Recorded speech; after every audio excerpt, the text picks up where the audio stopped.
Mess with the goat. You'll get the horns, then the butt. Because that's what goats do. 103.3, The Goat. Great Scott! The Great Scott Show. And as they head into the final furlong, all of the other radio stations and radio hosts are left in the wake of a keen turn of speed by the Great Scott Show, the champion. With Scott Prather. Steal the show.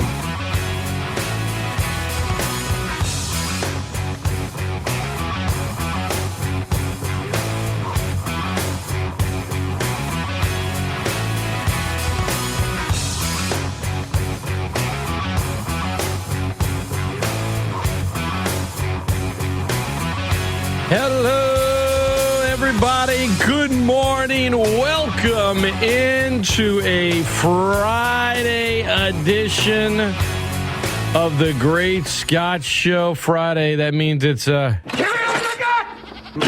Give Me All You Got Friday on 103.3 The Goat, simulcast on 1420, Raging Cajun Hoops. The men handle Southern Miss last night at home. The women lose a heartbreaker by 1 point at Southern Miss last night. We'll get into that later on. Dan McDonald's going to join me at 8 to talk Cajun hoops. But kicking off the show, speaking of Southern Miss, the Southern Miss grad, he joins us every Friday for the Pro Nola segment. Sometimes it's pre-recorded, sometimes it's live. This morning it is live. He is on the phone with us. Gus, I hope you got that coffee drip ready and rocking, man, because once 7 o'clock hits, I have to sort of just jolt myself, as you can see, and be really loud and obnoxious.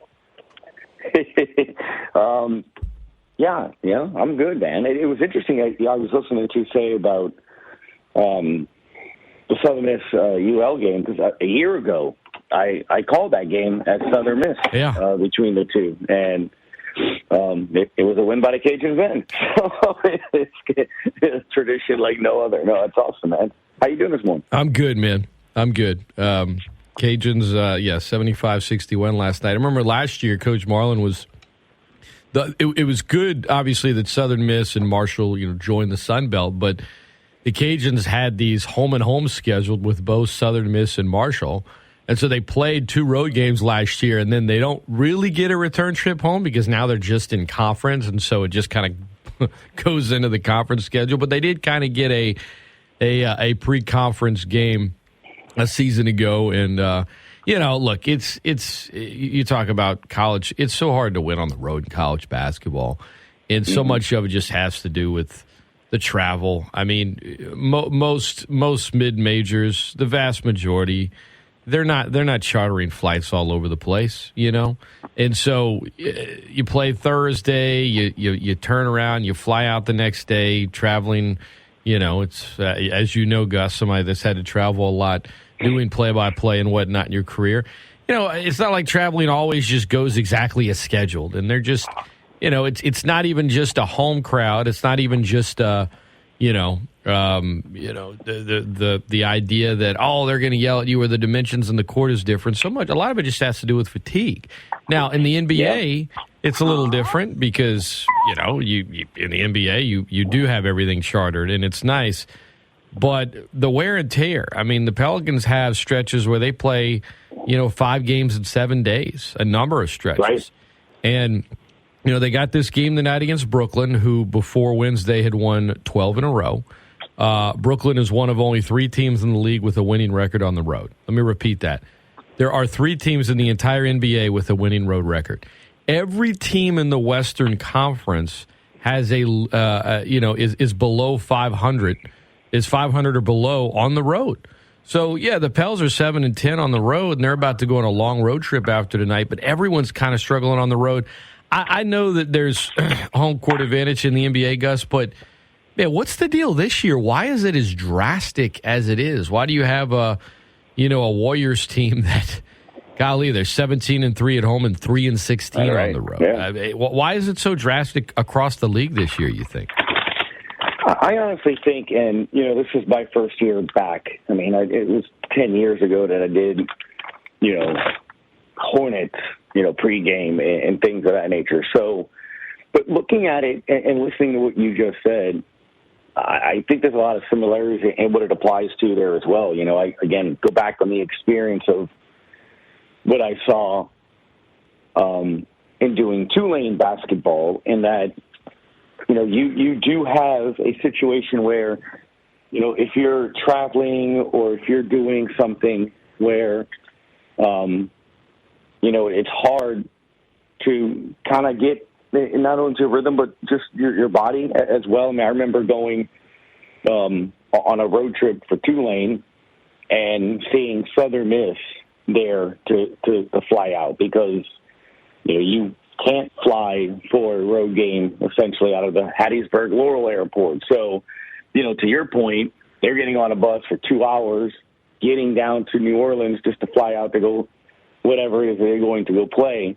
And that's, that takes a toll on you. Even there was a difference from my standpoint, Scott, when we got to have a charter flight. We started doing a lot more in my last 2 years of women's basketball, where they had a deal with Breeze Airways, and it was fantastic, to legitimately have a plane that you just drive up to, get in and out, and as opposed to doing an American Airlines or Southwest flight where you had to go to one or two different stops to eventually get to whatever city you're going to. It was a difference. And the reason I say that is, yes, to your point, the Pels have a charter, they do all those things, but you've looked recently on a lot of these games where on the road where you have a 7:30 tip time on a Friday, like the last time they played Memphis, and then they play Memphis the next day, and you're getting in your hotel room 1 to 2 o'clock, and you could say, yep, it's a 5-star, yep, it's a charter. It's still, time-consuming, and it's still affecting your sleep and your rest and your bodies and things of that nature. So that's one element of it, Scott. I legitimately do think it's a long season, and there really isn't that much off time anymore. And you're starting in October. And, when I did Hornets and first started covering the NBA, I mean, it was November. And then, or it was like Halloween. It was like the last day of October, not mid-October. That's what I was going to get into. Right. That's what I was going to say. It started November, and then you started seeing it Halloween, and you started seeing it a week now. Dude, I mean, training camp was the end of September, and the first preseason game was in October, the first week of October. So I think that does affect you. I think you add the fact that there is more teams that have good enough players, and then you add the three-point shot, which is something that we've talked about before, that makes games closer. I think it gives more teams a chance to win. I don't think there's any game you legitimately walk in and say, hey, it's a W or it's easy. I mean, you could sit there and say, well, Gus, what about Houston? Yeah, what about Houston? You went up 31. You're a better team than them. But if you don't keep playing at a certain level, they got the lead down to 7. So it's every single game you have to play well. If not, you're going to lose. I think the three-point shot is completely made it. It's added a level of parity that I think you're just seeing. I mean, the Boston Celtics are a really good team. I think they're the best team in the league. And, a couple nights ago, they had 150 points dropped by Oklahoma City on them without Shai Gilgeous-Alexander. So if you don't play, you're going to lose. I mean, that's the Boston Celtics, and they're losing at OKC with 150 points. I mean,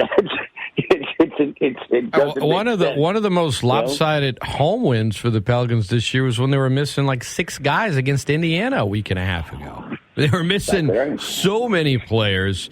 Dyson Daniels, Trey Murphy, Zion was out, Brandon Ingram was out, Larry Nance was out, Herb Jones was out. I mean, like 6 guys.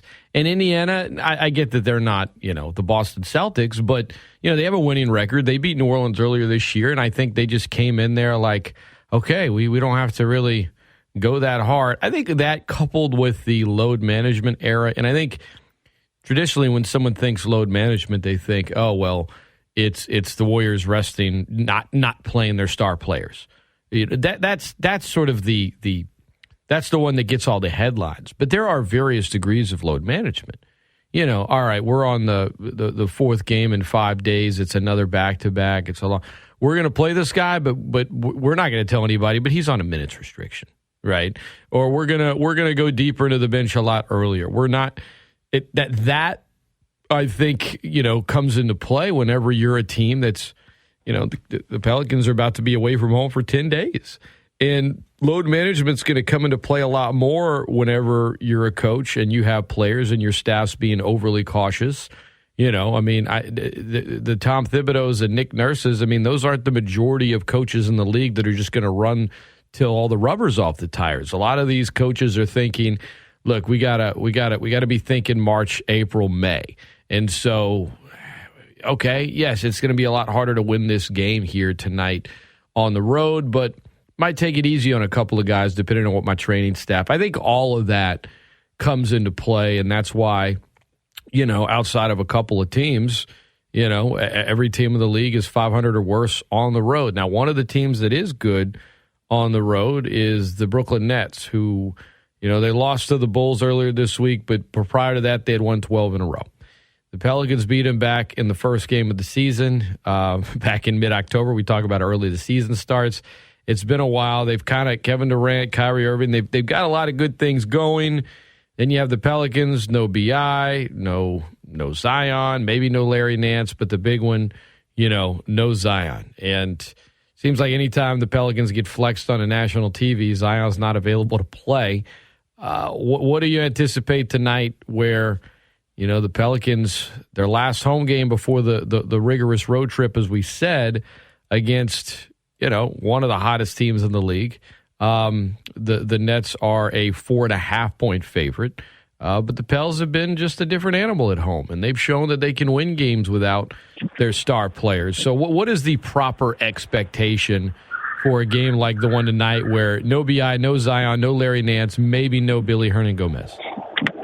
Yeah, tonight is definitely the truest test of, well, your home crowd really helped you get one. But it's something that I talked about this week on the show, Scott. I do think, just like in the playoffs, that a home crowd can help you with your reserve players and stuff. But look, we saw in that game against Houston the recipe the Pels are going to need in order to win without Zion for 3 weeks. It's great to say, can you muster enough this and that for a game or two? But, this stretch they're about to go on, it's incredible. You're playing a bunch of games in a short amount of time, most of them being on the road, and they're not slouches. We're going to see, Donovan Mitchell in Cleveland. You're going to be at Boston. Detroit's a feisty team, man. So when you start looking at the teams you're going to be playing, and it starts at Dallas, and Luka's just been insane this year, you're facing not only good teams, but you're facing physical teams. You're facing teams that have high scores. So you're going to need a certain recipe, and you saw that on Wednesday. What that is, C.J. McCollum and Jonas Valanciunas, as I've been saying, you got to get at least 40 points from them together combined, like one way, shape, or form. Well, they combined for 44. Najee Marshall, Trey Turner. I thought Ali Kostel from the Bird Rights tweeted something on Wednesday that was very interesting, that the Pels going into that game had played 5 games without Zion and B.I. on the floor. They were 4-1. And in those games, Trey Murphy and Najee Marshall, one averaged 18 and Trey, and Najee 16. Well, Trey had 16 and Najee had 16. So that's what you're going to need. Like, those guys have to, now I know at least that's a marker, a barometer that as the games go on, if they do that, that's going to help. But, Scott, then you're going to need, you need bench points. You're going to need 30 points off the bench somehow. Billy Hernan-Gomez got you 14. Well, guess who popped up on the injury report yesterday? Billy Hernan-Gomez. So Jose had 13. You're going to have to get points off the bench, and you're going to have to go a game, dude, or a day of practice where somebody doesn't wind up on the injury report. It's kind of a running joke with Todd and I, and Joe Cardosi, who part of the broadcast, but we're like, all right, well, who gets hurt tonight? It's insane, and it's to the point you're talking about. I don't know if it's wear and tear. I don't know if it's. I think it's a little bit of both, right? Like Zion and BI are clearly hurt, but I think someone like Larry Nance, that is well, maybe not the neck spasm when Austin Rivers, hit him in the back of the head. But I think the Achilles stuff, I think they're just writing down soreness. They don't want to write down rest because they could get fined. Right. But when you have a history of knee problems, I think they're just being extra cautious with Larry, which I understand. I think it's a little bit of, look, you got a staff that's more cautious than ones of the past. And and then you've also just got guys that are getting hurt. So I think it's a combination of things. And so, fortunately for the Pelicans, because of their depth, they've been able to still win a lot of these games. But, a lot of it's just, let's be real, it's going to be, how's this game called? Are they going to allow Dyson Daniels and Herb Jones to lock up defensively, or are they going to be whistle happy? And if it's whistle happy, that's advantage Brooklyn, because Kyrie and KD will get to the line a lot. If they're kind of letting them play a little bit and they're letting Herb, do what he does defensively, and they're not overreacting to everything, then I think this could be a close game. But if it's whistle happy, this thing, the third quarter of that Minnesota game last week was awful. Yeah. I mean, the finish was amazing. Zion scores the last 14, but one reason it was there were 38 free throws combined shot in the third quarter. It turned into a ref show. It was bad, and it allowed the points to kind of get up, and it changed how the Pels were defending, and Minnesota was kind of getting what they wanted, and then Zion was getting what he wanted. You hope that it's not that kind of game tonight, especially on national TV. So we'll see what happens there. Gus Kattengell, our Saints and Pelicans correspondent, kicking off the show with us. Dan McDonald coming up at 8. Cajuns beat Southern Miss at home last night. The men, women fall on the road. We'll get into that later in the show. We'll talk some NFL and the decision the league made in regards to the Bills Bengals game. And what there was a brief moment of time, Gus, where Saints fans, Commander fans, Jets fans, they all got their hopes up like Lloyd Christmas. So you're saying there's a chance here, because there was a moment in time where Pro Football Talk, which tends to always report something that, might be a long shot, but certainly they know what's going to get the most attention. And I'm not even bashing them. I have no doubt that of all the things that were discussed, that at some point they probably did say, hey, what if we just add an extra playoff team so nobody gets a bye?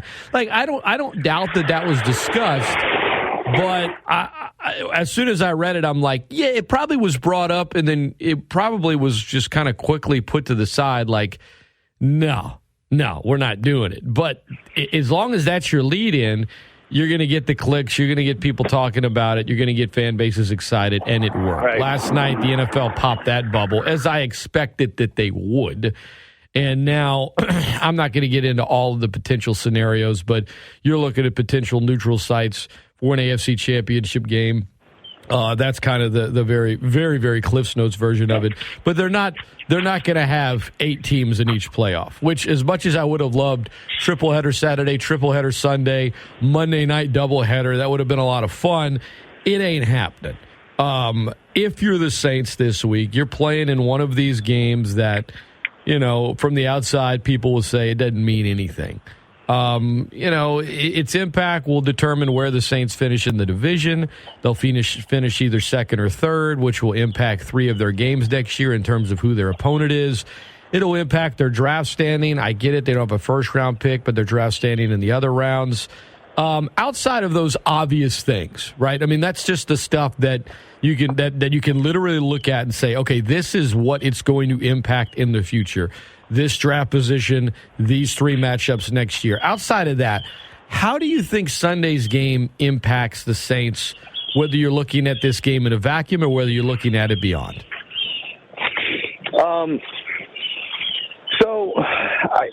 It is an interesting thing that the first thing I think about with how it impacts is, obviously, if you can win, you push that Eagles draft pick a little further back, right? So that's the first thing you think of. I think the second thing you think of is it's maybe a solidifier of how you feel about some staff members, I think, and some players moving into next season.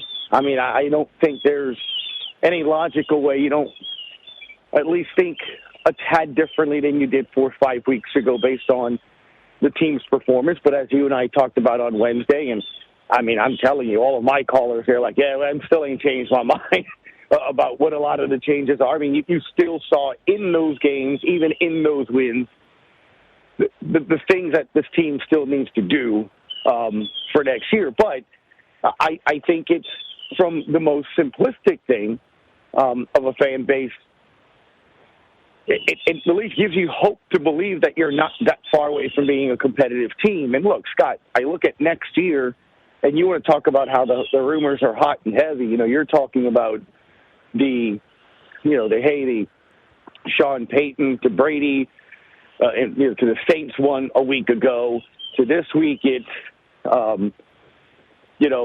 could it be Tom Brady and Sean Payton to Miami last night? You know, I'm seeing that where, there's a report or a rumor that, McDaniels will be fired, if the Dolphins don't make the playoffs. And there's a photo of Tom and Sean in Dolphins gear.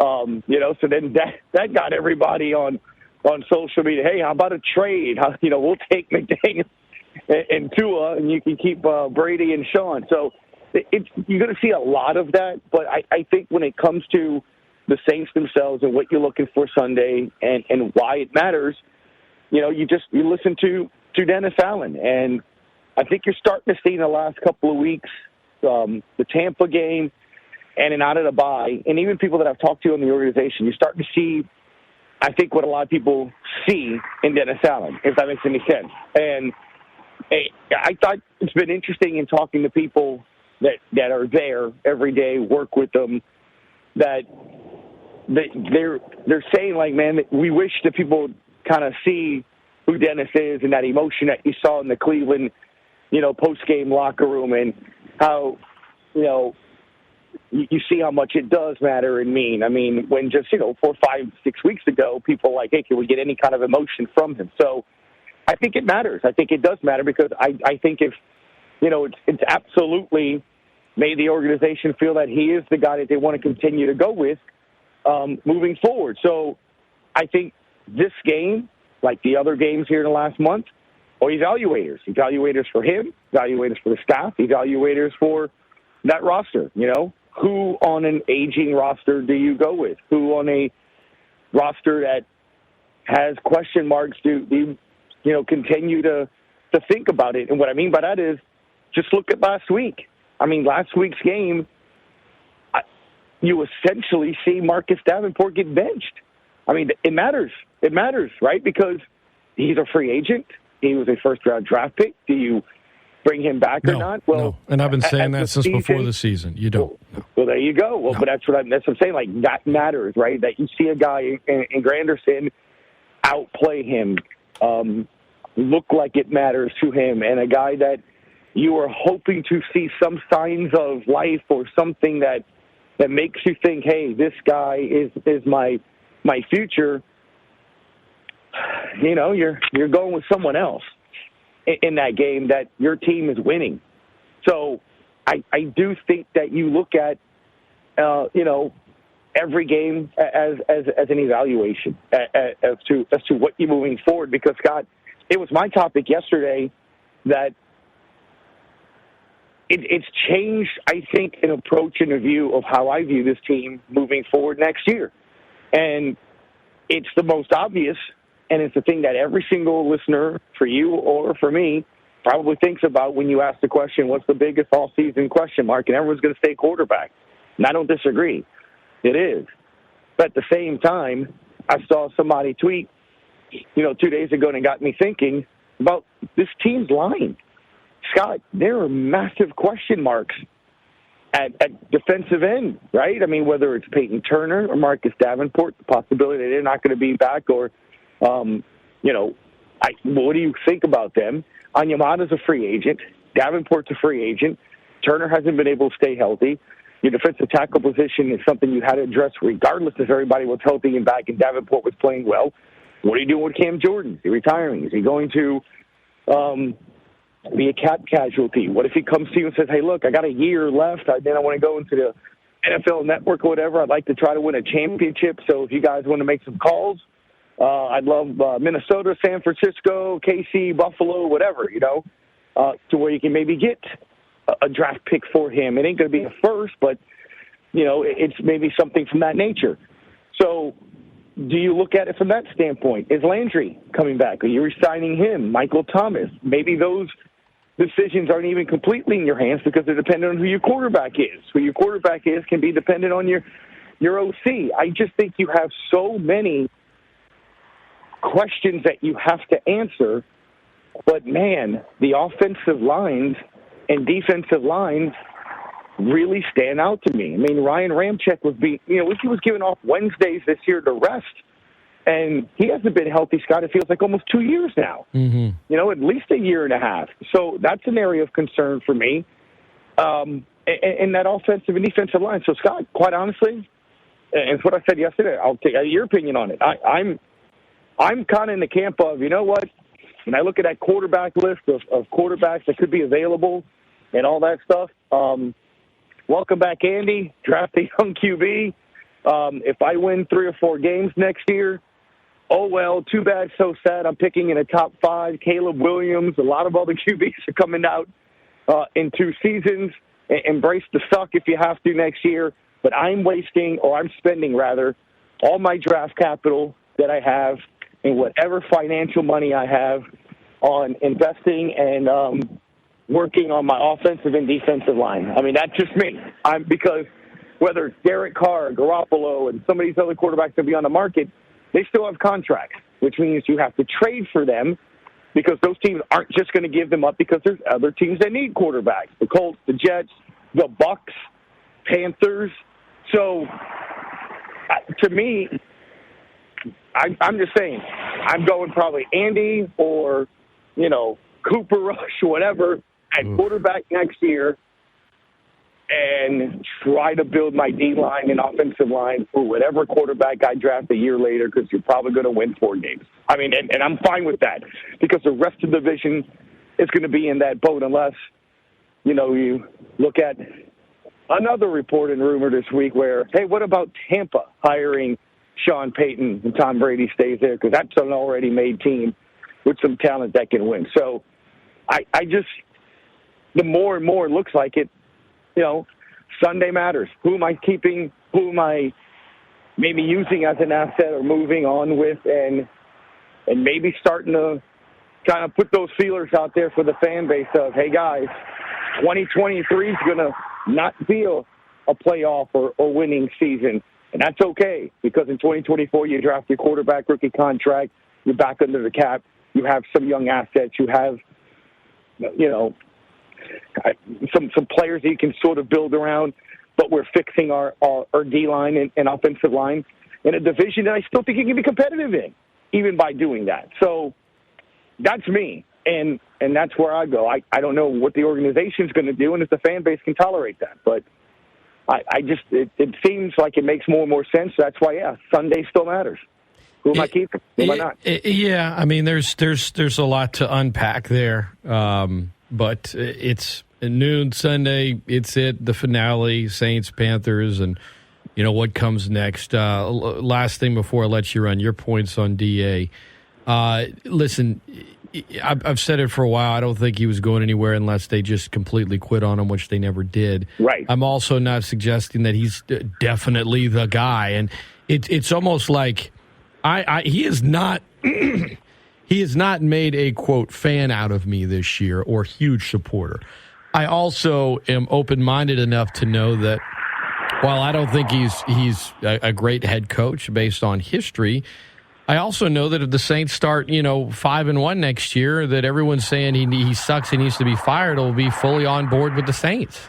I mean, it's just how it goes. Like that game, the Monday night game was such a debacle. It was so inexcusable and such a ridiculous way to lose a game. And it happened at a time when, they had just been kind of beating themselves over and over. They hadn't won back-to-back games all year, and yet it was still right there. I mean, if they had won that game, they'd be winners of 5 of 6, and everything would be, it'd be on this long win streak. Everything would feel different now. They'd have a chance to win the division this week. That single loss, I think, was the point of no return for most people. At least that's how they'll say it. And so there's nothing you could tell them right now this season that'll get them back on. And they'll feel that way, basically maybe of his entire tenure if he's never able to turn it around. But once you go through an all season, if they have a good year next year, everybody that's saying he's the worst that is a, quote, Saints fan will be back on board. And I'll gladly say, look, if he turns it around, I was wrong. He's better than I thought he'd be.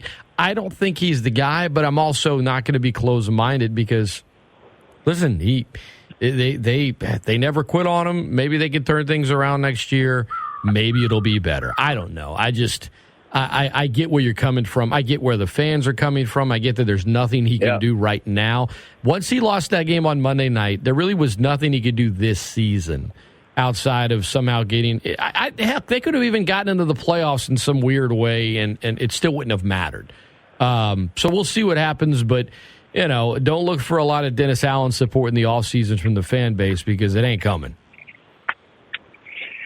No, I don't think you're off base on that. And to your point, that's why I think it's going to be such an interesting offseason because he is part of the question, right? And it goes into who's your offensive coordinator. It goes into who has the biggest, decision or say in that decision. Because I think we all sort of assumed that this was probably Pete Carmichael's last game as offensive coordinator. He didn't want the job to begin with. You look at a situation where,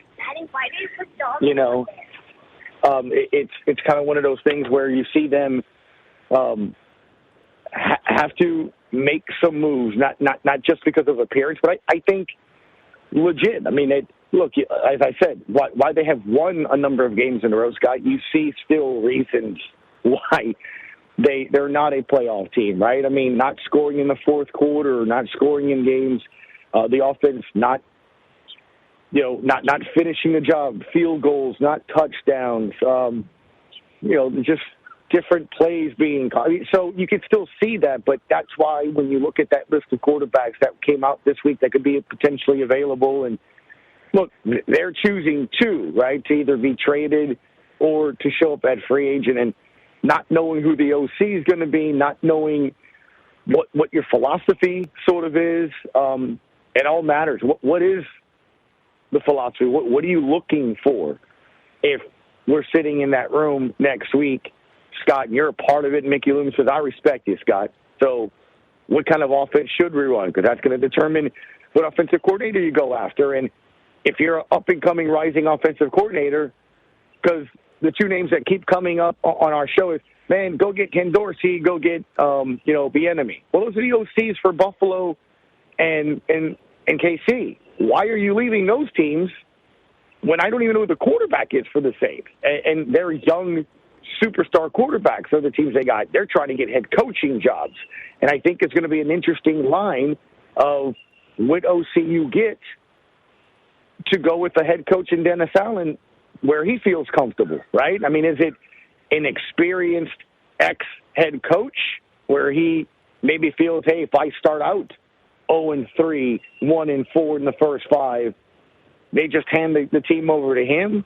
Right. So are you looking at a more junior quarterbacks coach hoping that he can be a good offensive coordinator? Is that something that the fan base or a veteran team in that locker room likes? If you're going to draft a quarterback next year, or like I'm saying in 2024, embrace the tank, then I need somebody that can develop a young quarterback, right? That has experience with that can work with that. Because if not, you're trusting a lot in somebody that hasn't. So it's very interesting how you make the moves and who you make them with. And it's a huge offseason, man, because I think it matters philosophically. It matters whether or not you can start winning quickly or not. But there's one thing you've seen this season, as you saw last season with the Bengals, and you see this season with a lot of different teams, man. Detroit, Jacksonville, you can question whether or not they're the right people for the job. But if you make the right decisions, you make sound draft picks and hit on it. And the reason the Saints are where they are is because we just mentioned 2 defensive ends that were first-round picks that aren't panning out, right? You can't miss on first-round picks. The reason they've had any success on offense was because Chris Olave at least hit. I know you want that draft pick back by Philly, but you found at least a number 2, arguably a number 1 receiver. So you have to hit. You can't be 4 or 5 years after you draft them and you're not re-signing them like you just said a little bit ago with Davenport. But Jacksonville's started to hit on their picks. Detroit's starting to hit on their picks. Both of those teams are playing for a playoff spot essentially on Sunday. And you've seen the turnaround with Jacksonville of finding the right coach to pair up with a good quarterback, and you have to hit on picks.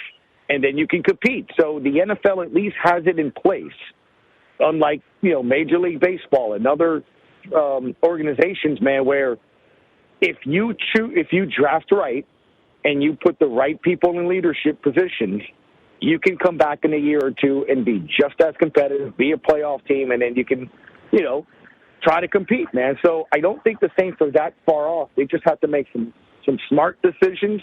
I think some tough decisions. Maybe embrace the tank for a year. That's just me. But I think Sunday matters. All of this matters, and it's a very interesting time coming up starting, Monday morning. Gus Kattengell has been our guest at GCat_17, Pro Nola segment every Friday right here. Gus is also the host of the Sports Hangover in New Orleans, ESPN 100.3, noon to 3, and the pregame, halftime, and postgame voice of the New Orleans Pelicans on the Pelicans Radio Network. Gus, all the best, my friend. I'll let you get to it, man. Thanks for kicking off your Friday with us, buddy. Not a problem, man. Always a pleasure. Happy New Year again, and have a great week, buddy. Yep. We'll talk to you soon. Take care. That is Gus Kattengell.